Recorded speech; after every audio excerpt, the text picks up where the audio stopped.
Now, through the miracles of modern technology, zany worldwide banner featuring Tom, Michelle, and Jim in an on-topic, off-topic free-for-all. Welcome to the Gun Talk After Show.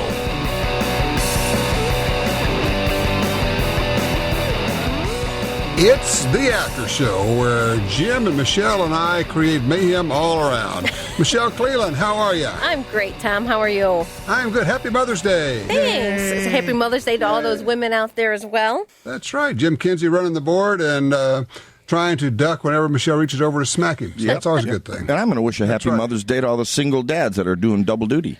Because there's a bunch of them. Okay, there you go. Exactly right. So, if you have a mother in your life, whether it's your mother or the mother of your children or whatever, now is the day. So I like Mother's Day. It's very cool. Agreed. It really is. Yeah, very good. Well, mothers are great. Without mothers, we wouldn't be here. Huh? This is true. I worked on that for a while. Yeah. Deep thought. Does it hurt? Deep thought. Does it hurt sometimes? Yes, when I think, yes. Pretty much all the time. Exactly, right. Oh, but that's why we say better living through chemistry. There you go. Oh, my goodness. Let's see. Well, I'll tell you what. We have some people who've called in, so why don't we address that? Let's go to the phone. Stephen in Oklahoma. Hey, Stephen. Hello, Mr. Gresham. Hi. I was curious about your experience with and opinion of the little Colt Pocket Light 380 Auto. Do you have one of those? Yeah, I bought one of those. I love it. Well, that's what I was going to ask you. If you've got one, why don't you tell me about it? Well, it's compact. You can't see it in your pocket. Mm-hmm. The recoil spring's a little heavy on it, but it shoots pretty accurately. Well, small guns like that, basically it's a 1911 and 380, a little bitty thing. But when you get them that small, they have to have pretty hefty recoil springs because they don't have much travel in the slide, and they have to take up all that energy in that little amount of travel. So, yeah, you're right. As they get smaller, the springs get stiffer with those things. Now, I got to ask you one question, Stephen. When you're carrying that in a pocket, do you have it in a pocket holster, a sleeve or something? A pocket holster, yeah. Okay, good. Yeah, because you got to protect the trigger on those, especially a single action like that. But yeah, those are nice guns. I appreciate it. Yeah, how long you had that gun? Oh, about a year and a half. Good deal. Yeah, they're good shooting guns. I like them. Those are really nice. And look, I appreciate the call, sir. You take care. The other one along those lines, guys, that I really like is the SIG P238. It is, Michelle, you know that pistol. It's like a little bitty 1911. It is, but it has a lot easier slide to work for most people, including the gentleman that was just at the end of the show there with the arthritis, or even some of the women that have weaker hands. It's a very easy manipulating release with the slide and recoil. In fact, I've seen the guys at SIG demo it. They take the safety off and reach out with just their index finger of like their left hand and put it against the rear slide, and they can flick their finger and work the slide just by doing that. That tells you how easy it is to work that slide on that gun. Wow. Yeah, I mean, it's really, and the thing shoots great. It's a tiny little package. It's the SIG P238. I think I tell you where it would be nice. That would be a really nice ankle gun. Yeah, very lightweight. If you had a good ankle holster. Yep, very lightweight. Very small, easy to conceal. Good trigger, easy to conceal, easy to work. You could slip that in you could have like one in each of your ankle holsters, and then you could have one in each back pocket. And then you could do, we've decided, Jim, that we're going to do a new type of carry, a new type of open carry. We're going to go with a full-size gun. We're going to tie a rope through the trigger guard and wear it around our neck open, and there'll be a kind of a Flava Flav kind of a thing going on there. I like that. I caught him away from the microphone. He goes, I can't believe you just said that. Wearing your safety last T-shirt. There you go. Safety last. That's right. Rather than safety first. Right. So that P238 is something that might work for Tim in Coos Bay, if you're listening, Tim. Good thought. Exactly right. Because if you're having trouble with working a slide, I think this is a really good option. And, the other part is they have decent sights. A lot of the itty-bitty 380s don't have great sights. These have decent sights, and they have a very good trigger. So I think it's a great little pistol. Really do. Okay. All right, we got to go talk to Matthew. He's in Metairie, Louisiana, on the South Shore. Hey, Matthew. Hey, Tom. How are you doing today? I'm well, sitting on the North Shore. Well, that's a great place to be sitting. I'm going to vote for not Ted Cruz. I'm going to vote for Donald Trump. Okay. They just can't take any chance. But the way he pulled off that victory, I mean, there are a lot of people who would normally, he would be like their second choice, but they're like suffering from a bad case of you've got to be kidding me. You know, accusing his dad of being a participant in the Kennedy assassination. Yeah. And all of this stuff. And I'm like, holy crow, how are we going to pull this together? Yeah, I think you're exactly right, Matthew. Appreciate the call. It got so ugly at the end, and the establishment Republican leaders, not the party, because we're the party, voters are, but the leaders, I think, guys, I think they just went into full-blown panic mode of we've got to do something to stop this guy because he's not part of our club. He's not really like us. He's not one of us. He won't play the game. He won't guarantee that we're going to still be able to milk the lobbyists for all this money that we get from everybody. We won't get our speaking engagements. I just thought it was like a stampede. It was panic mode. What do you think? I have to agree with you. My husband and I were actually discussing along those same lines the past politics and politicians and whatnot in our country. And the question came about how many of the people who were involved with the writing and signing of the Declaration of Independence were politicians. I don't think any of them were. Things that make you go, Well, when's the last time you saw a politician put his life on the line for something he believed in? Well, yeah. Well, there are some who served in the military and did, you know. I mean, we know that's, but not a lot anymore. We don't, for some reason, it's not like for whatever reason, you don't see a lot of veterans running for office. Right. Do you? The importance of that factor has changed, or I don't know, somehow nobody thinks it's valid anymore. I completely disagree, but now everybody has their opinion. And that's totally backwards to me, because if you're going to be the commander-in-chief and you have no military experience... It'd be nice to know how it works. Yeah, there's a correspondence course you can take online or something. You got to be kidding. It should be like a prerequisite. Our current commander-in-chief, Yeah, he did a stellar job as a community organizer. What is that job? I just heard somebody calling a show, an NPR show, and what do you do? She said, I'm a community organizer. What do you do if you're a community organizer? I mean, how is that a job? Block parties? I don't know. Block parties. That should qualify you to run a country. I don't know. Yeah. I'm going to get hate mail.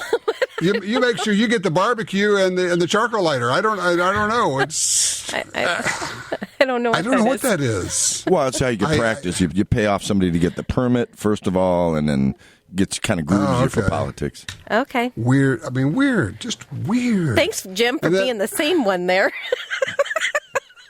Yeah, that's a first.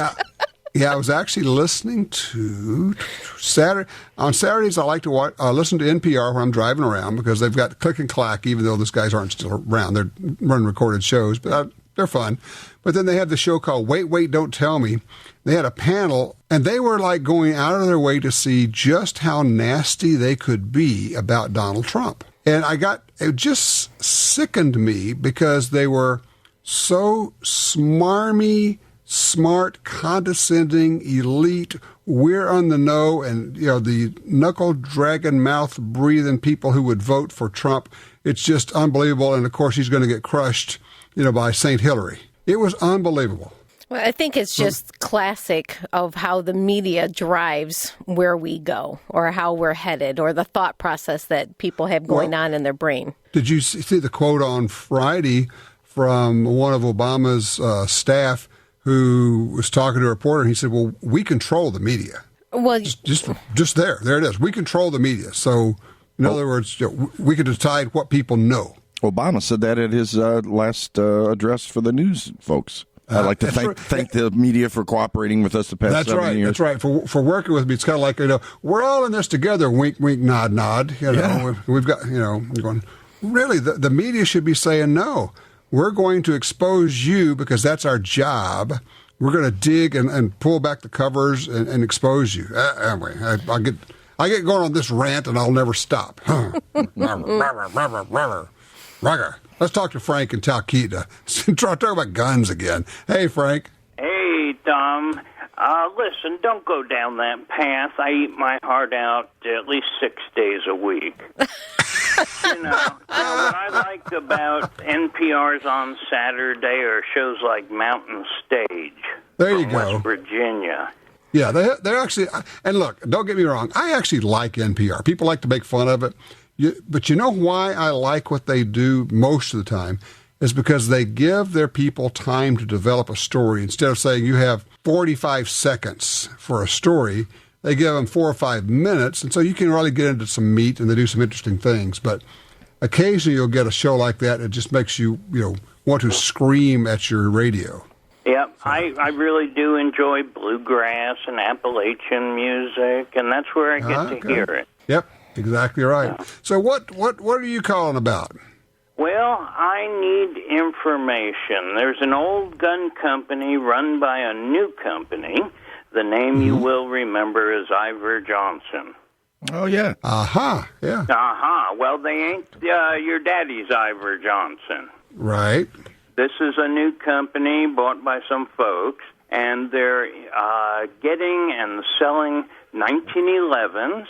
And I believe they are made by Armscore. Armscore and Rock Island are connected, of course. They're the same. Of course, they've been making and they've been making 1911s for a while. Yeah. And I've got one of the Armscore 1911s, and it's just fine. It's well made, and the customer service is to die for. Really, that's nice. That is nice, and I'm not the only one you'll hear say that. But my point is, what, if anything, have you heard about this new Ivor Johnson? Absolutely nothing. I've heard not a whisper. How about you? Well, I've trolled the internet to do my due diligence, and most people are having really good experiences with them, particularly because of the price point. Okay. Now, what I'm looking at is a 6-inch 1911 with ported barrel, and the MSRP is around $940, but I'm buying it for about $100 less. Mm-hmm. So, you're the best guy to turn to find out what's the story. Well, I mean, I think they make fine guns. Michelle, do you have any thoughts? I don't, because when Frank called in with that information, that was a new one to me, unfortunately. I mean, if Armscore's make it, I mean, if they're coming from the same place as the Armscore and the Rock Island guns, they're going to be fine. Yeah, great quality. Yeah, I wouldn't worry about it. Yeah, that's what I figured, but I thought maybe there's some dirty little secrets that I am not privy to, but you would be. Well, the thing is, you don't want to ever try to shoot them left-handed. That's the little secret, because it'd be just wrong to shoot them left-handed. I'm left-handed, Tom. I had nothing for you, Frank. I didn't have a single negative, so I just made one up, man. There you go. The one that quashes the deal. I really loved your program. Secretly, I'm in love with Michelle. Don't tell her. Who isn't? I love you too, Frank. You go. Thanks, Frank. I appreciate it. You take care. Oh, I tell you what, speaking of which, we're going to do this. Let's take a quick break, and when we come back, I'm going to read a love letter to Michelle. Kind of, sort of. So you don't want to take this call from Frank's wife on line 3 right now? Where is he? Where is that son of a gun? That's right. All right, we'll be right back.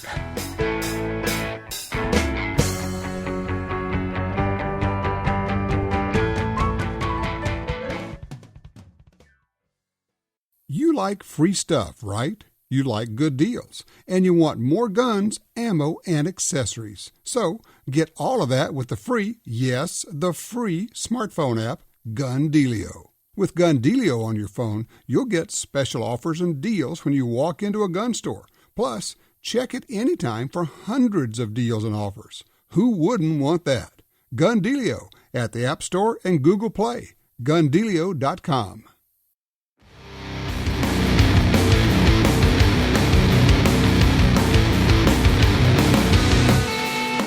All right, back with you here. Of course, it's the after show. Michelle Cleland, Jim Kinsey with us. Michelle, I think I sent you a copy of this morning. I don't know if you've checked your email, but we got this cool letter.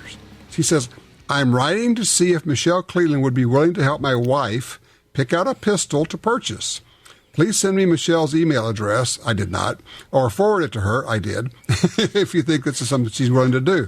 Did you get that? I did. And honestly, I was flattered, just completely flattered. Well, yeah. Mm-hmm. I appreciate, we're genuine with what we do. We don't try to pull the wool over anyone's eyes, and a happy customer is a customer that gets what they want ultimately, but if we can help them decide and guide them properly, that's exactly what we do. We take advantage of that situation and pour everything into each individual person. So I will be in contact with Mark, and honestly, it was just flattered. Just really flattered. I said to my husband, How awesome is that? That is very nice. He says he owns a full-size M&P 9mm that she will shoot, but she doesn't really like it. Says he also has a Ruger LCP 380 that she doesn't care to ever shoot again. It's just, that's how the little pistols affect some people. They go, oh, man, that's not fun. Yeah. Well, they're not fun to shoot. They're just, they're good to carry. And of course, here, as he's writing, I'm thinking, well, Michelle, how many of those Ruger revolvers do you have? Where am I going, right? Yes. That is definitely one of the first things that come to mind with most people, because it is so easy. And I know we talk about this all the time, and people are like, oh, I'm so tired of hearing about it. But you can't get a better pistol. I mean, there's lots and lots of good ones out there. I don't mean to insult anyone else or any other model, but for what it does, and yeah, it's awesome. So yes, we will be spending some time together, and I'm sure he's delighted when he listens to this podcast to know. So I have to hurry up and email him before he hears it. But it's a neat situation to be in, because I like the fact that I can help empower a woman and give her some options. Mm-hmm. And having been there and walked through that walk, I mean, holsters and clothes and good gravy, it's everything. It doesn't just stop. So it's right. It's not just the gun. It's the package, isn't it? It is. It's everything. And it's, 28 years of my life at this point in time, having been doing this job. So boy, it's awesome. You've wasted almost 3 decades in this, haven't you? It's been great. 28 years? You did it 7 years before you were born, you started? Yes. Wow. I know. I came out that well, advanced with, Talk about a head start. Holy cow.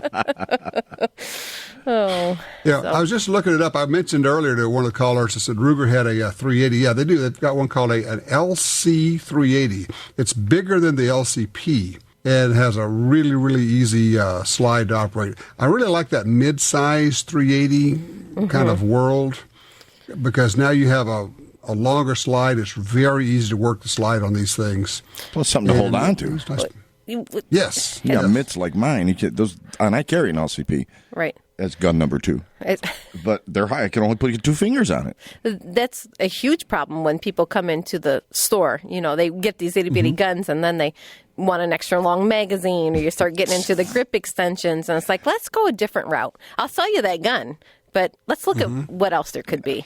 So what they're doing is, what you're saying, they're buying a small gun and then they're adding stuff to make it bigger. Yeah, big again, yes. Which is still better than buying a full size and using a Dremel tool to make it smaller. Yeah, well, not to mention that's where we're going. Not to mention the fact that it still has a warranty. Yeah, that's true. It did up until then. Yeah, up until you put your power tool to it. Exactly right. Oh my! Yeah. I think a bench grinder is the way to go. Oh, it sounds great. It'll feel good in the hands when you do that work on the frame. Yeah.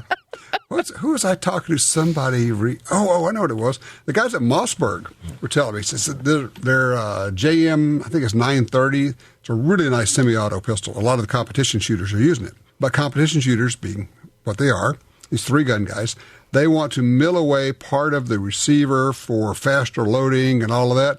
He says, and yeah, Casey, they will actually mill it away to the point where the receiver is actually ruined. They have destroyed the gun. Yeah, Rob's done that a couple of times, hasn't he? Yes, Rob has done that on his Springfields and such. And then, so, if you take power tools to guns enough, you're probably going to ruin one. And do you know this, Tom? That sounds like a T-shirt slogan or something. I've just heard through the grapevine. Mr. Hammer. Rumor has it. I have no recollection of that, Senator. I do not recall. That's right. Deny, right? Always. Hey, backing up a little bit, without mentioning any names of manufacturers, has anybody really built a lousy 1911 in the past 30 years, 25 years? Yes. Okay, great. Yes. Okay. And yes. I've never had my hands on one. Some with really big price tags, gun making names. Oh. Okay. So just because you grew up with a line of guns doesn't mean they can make a 1911. That's all I'm going to say about that. Okay. I can read through the lines there. If somebody's been making 1911s or been making pistols for a while, then you can probably go with that. Right. But yes, there have been a few crapola pistols being made out there. I've yet to handle one. Every 1911 I've had is shot, owned, whatever, has been sweet. What's interesting, though, remember, Michelle, when all of a sudden Ruger and Smith & Wesson started making 1911s? Everybody went, what was that? Mm-hmm. Well, I think that was when Colt started seeing their bankruptcy times, and they took advantage of the situation and moved into the scenario. Yeah, and they were looking at how well Kimber was doing. Mm-hmm. Kimber just cornered the market and tore it up, and I mean they were making gazillions of dollars. And now both Smith and Ruger make really nice 1911s. And for some people, that is the ultimate firearm. And it doesn't even have to be a gold match type of thing. Just that basic GI version to people is like, that's the epitome of a firearm. Yeah, but that design's been around 106 years, 110 years. It'll never last, right? No, no. It's not going to catch on. Well, and I got to tell you, I'm not a fan of the original GI. I actually, believe it or not, I shot bullseye pistol with a GI 1911 with those crummy, non-existent sights because I couldn't afford anything else back when I was like 23, 24 years old. Well, also, when you're 23 years old, you can see the stupid sights. I remember those days. Kind of, sort of. Where are my glasses again? I'm still there, since you revealed my age earlier on the program. That's right. Just turned 21. She's getting younger by the minute here. Okay. But, now some of these companies, they have the True Glows on. I mean, even though they're a GI version, Parkerized plain Jane gun, they have the True Glow type sights on them. So they're the fiber optic red and green. They've got the white dot outline. There's all different kinds of scenarios they put on them. So it's not necessarily just the traditional black blade, really small, hard to see sights anymore either. Jim, have you ever shot a pistol that has the fiber optic front sight? Besides ours? Your GT20? GT20's got it. That's true. Yeah, that's the only one. It just stands out. I mean, it makes sight acquisition so quick. I love them. Mm-hmm. Yeah. As a matter of fact, I think my Mark III Ruger has that. Okay. Little fiber optic on the end of it. Yep. Fiber optic is my Ruger Mark III. That's the gun. When I pull it out, I don't cut my stomach open like the GT20. Yeah, well, I couldn't figure out how it happened either. I'm going to you're like, Ryan did it too. Yeah, Ryan cut his hand open. Paul Marco cut his hand open with that sharp target type rear sight on that GT20. I mean, it's a sharp corner on it. Oh, yeah. We did that. It looks good. It works great as a target gun or hunting gun. But on reflection, I think maybe I probably would have gone with something else had I thought about it a little bit more. Something blood resistant. I love it. Something that doesn't draw as much blood. Yes, it's a great gun. It's not made for carry, and I was being silly, and I earned it. There you go. There it is. Slapped right in the middle of the forehead, right there. Here's something, a reminder for people, something. As a gun store person, Michelle, you know about this, but I'm looking at the Ruger website, I'm scrolling down on the 1911s, and then I come on the Distributor exclusive models. Mm-hmm. Yes. Pretty little G10 grips, and yeah. Yeah, they got Talo Distributor exclusives. There are Lipsy's Distributor exclusives. These are the guns that are made up specifically for a particular distributor that you guys as a gun store will order through, right? Correct. And when you look at their website, you might find them. You probably are not going to see them in their catalog at all. But a lot of times they're pretty cool packages. They are. Sometimes they're really hard to find because there's, limited amounts and they might already be gone and who knows what situation. But, yeah, they put together some really neat firearms. And a lot of that is requests of, I'm sure, people like me calling in for their consumers.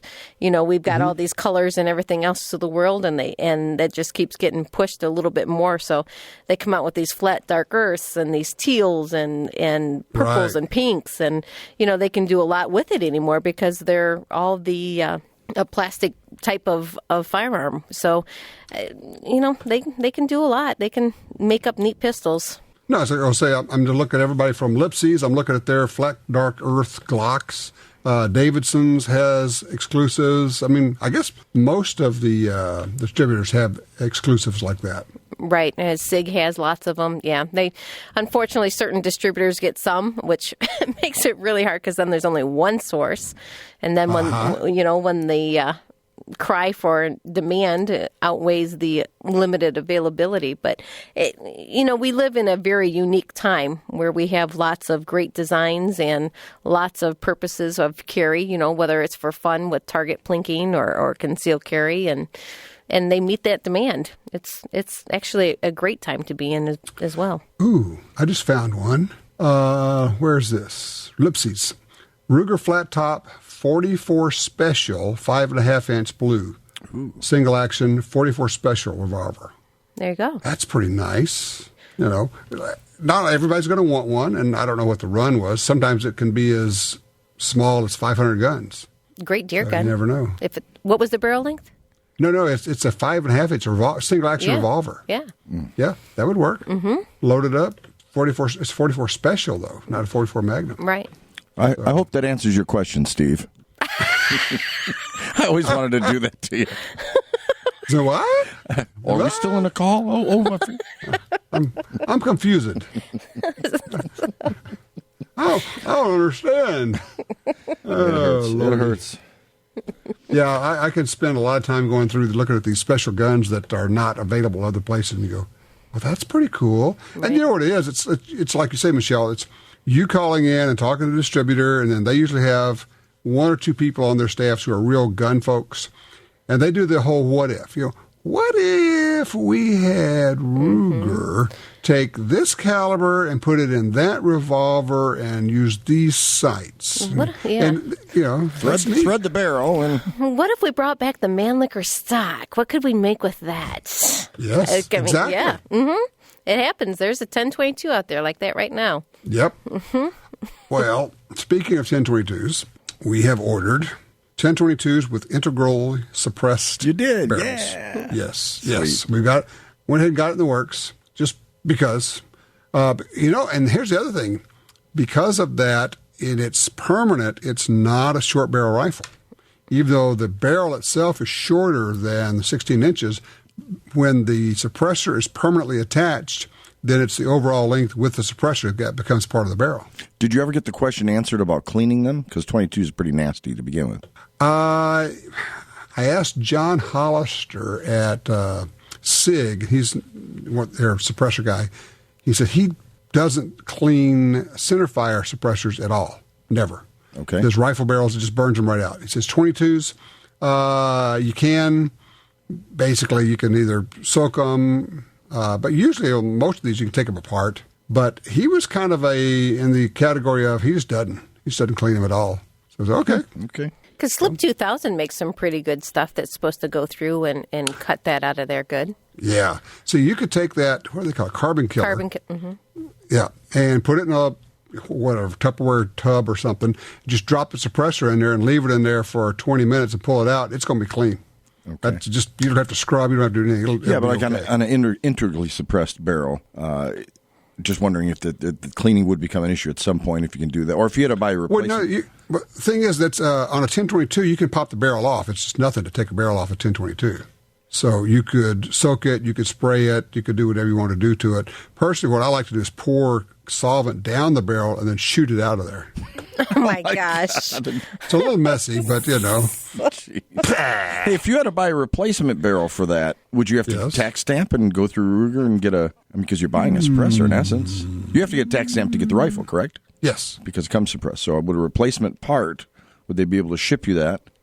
I don't know what the regs are about. I mean, if you if you got another barrel, certainly that's another suppressor. So yes, but if it wore out, I'm thinking about guys with 1022s that are going to say, "Oh, I got a suppressed one, but it wore out, so I want to get a new." Just order the part and try to modify their gun illegally. Right. What's to prevent that? They would still have to get a stamp. I'm sure. No. You got to get a stamp for that. Sure, of course. Always looking for the angle. Got to get a stamp for that, Jim. Winter visiting days, we can come visit you at Club Fed. Yeah, no doubt. That would be. If you do stupid stuff like that. Well, he's going to be hanging out with you soon, Tom, so maybe you could get some... This is true. Get some of that nonsense out of there. Where are we, about 2 weeks? Now, I had a question, Michelle, on Facebook, because we're talking about this... quasi-concert music event that Jim is playing in. It's called the Hired Guns. Going to be at the Louisville. Remember? Easy for you to say. Louisville. Yeah, evidently not. The Thursday before the NRA show in town there. We just put it up on our Facebook page, the Gun Talk Media Facebook page. And you're playing, Ryan's playing. We got I think there's 5 of you guys playing. Yep. And we may even have a fiddle player sitting in. We may have a 6th. Fiddle player. Very potentially. That'd be cool. I had a question. It says, is Michelle going to be there?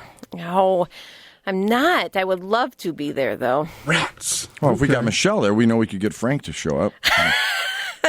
I would love to meet Frank.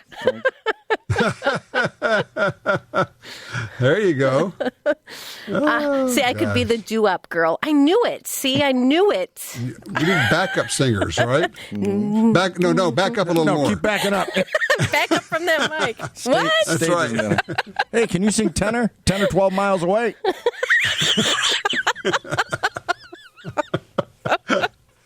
And what was your placement in the band, Jim? Just curious. Roadie, food runner. You know what? On second thought, I'll cancel my plans and I'll be there. Right. You got to be there for that. Yeah. She heard there's food. Oh, there's food? Now, Jim's got to be that one-man band dude, that's got the drums and the thing on his head. And monkey with a cup, little tin cup. There you go. Organ grinder. There you go. I'm liking it. That's what you call a working musician, right? Yeah. Yeah. So the difference, don't you, between a... Go for it. Between a musician and a pizza? Go for it. What is it? A pizza can feed a family of 5. Oh, I was going to say one-hand dough. Either one of those. Same deal. Very good. Same idea. I like it. That's right. All right, give me one drummer joke. Oh, I thought we were just doing musician jokes. Oh, there it was. Says the keyboardist to the drummer. Yes. Yeah, right. That left a mark. It should be fun. We're just going to have a good time. You're going to sit in and play. That's possible. Yeah. We'll see. It's been decades, and I do mean really decades since I played. Well, everybody has an unplugged version, Tom. You can be that unplugged version. In my head, I'm just as good as I was back then, but that's a whole different thing. So there you go. You'll be fine. It'll be fine. That's right. Wait till everyone has had many drinks served. And on the upside, there's no record contract on the line, so go for it. Never was, never will be. That's right. Exactly. So all you can do is get booed off the stage, and it wouldn't be the first time. So There you go. So for those who don't know what we're talking about, go to the Gun Talk Facebook page. Take a look there. We've got the poster, got all the information up. It's going to be the Thursday. What day? Thursday the 19th. Max and Merle's. Thank you. Mac, what's the name of it? Max and Merle. Max and Merles. I think it's maxandmerles.com, I believe, but let me double check that. You guys have a poster? We have a poster. Yes, we have a... Oh, yeah, it's a groovy poster. Groovy, baby. I need a poster. Michelle says, yes, I want a poster. I need signatures. A band poster. I need signatures. Yeah, we have a full band poster. That's right. Man. We do. Man. You got to check it out. It's fully designed, and most of the words are spelled right and everything. Wow. So, you spent some money on this. That's right. I like the line that says free and worth every penny. Well, it'll all be fun. We'll have a good time in Louisville. So, Jim, looking forward to it. You're going to be there. We're going to have the winner of the Brownells Trivia Contest that we had is going to be there and be on the air with us from the NRA show. So that's going to be fun. Oh, and I am wrong. It's mannyandmerle.com, not Max and Merle. mannyandmerle.com. Yes. MANNYANDMERLE.com. Okay. mannyandmerle.com. In Louisville, LUAHVUH. No, you got to say it like you got marbles in your mouth. Louisville. I'm going down to Louisville. Going to Louisville. There you go. There it is. All righty. Well, and we're going to do this one more time before we do that. So we'll pack this up for this week, and we'll do it again next week. And again, happy Mother's Day, Michelle. Thank you, Tom. All righty. Was that Frank? Frank, I sent you. Again, I love you, Frank. See you guys. See ya. Bye. Tell your friends about the Gun Talk After Show, a more informal setting featuring Tom, Michelle, and Jim commenting on topics that are important to you. Available on iTunes and other podcatchers, and the Gun Dealio smartphone app for iPhone and Android.